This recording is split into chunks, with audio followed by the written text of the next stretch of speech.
How's it going? Welcome back to the lab. My name is Megan, and this is sort of a courtesy video that I'm creating now because I've been approached not too many times, but I think it'll just help me out and maybe you out in the near future and how to approach me to get me on your podcast.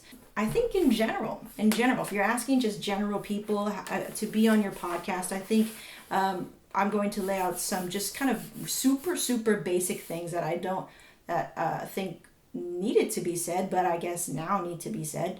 How to approach people to be on your podcast the right way. There's definitely a wrong way, which I will illustrate, and the way that is preferable for me and most likely for a lot of other people. Me, I'm not a big brand, I'm not a big platform. However, that doesn't mean that I don't demand respect from anybody, right? So if I don't receive that respect, then I have a problem with you, okay? So big thing about approaching podcasters for an interview is that you need to show them respect, and that you should most likely have checked out some of their episodes, some of their show, who they are. You've done some research, you've done some homework about this person, and there's a reason why you're asking for an interview.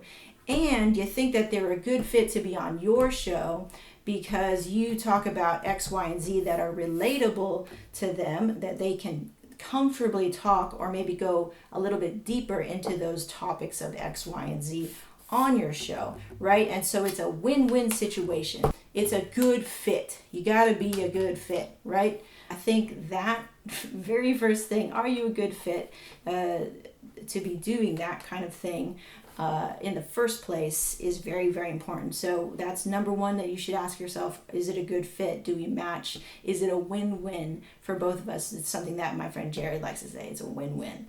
Okay. Number two, I talked about showing respect, doing a little bit of research. So that's like two. So number three, don't get butthurt when you are told no because your approach was bad. Your approach was awful, maybe terrible even. And if that person tries to give you a little nudge in the right direction,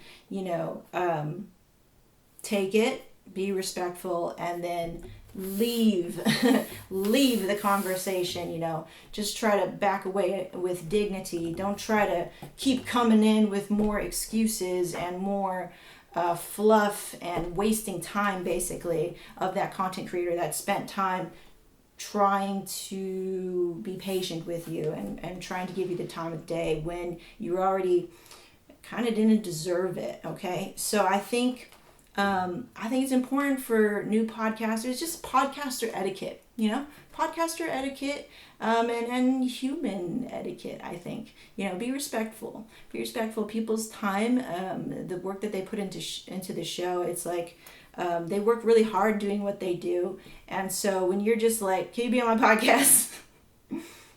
That like don't even give them any context. There's no context whatsoever for them to say yes, and now they kind of feel bad saying no. It's like, no, because now I have to explain myself.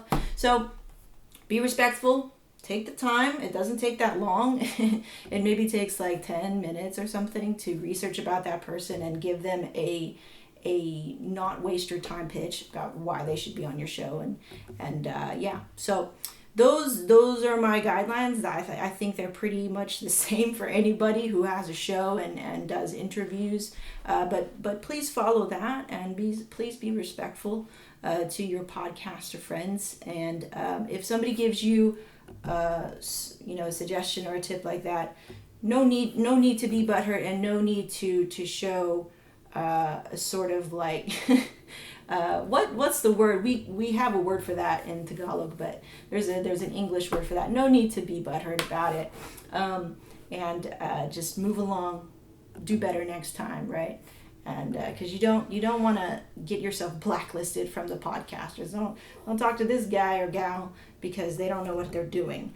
Okay, so good things just from me to you, and we'll see you next time here on the lab. Peace.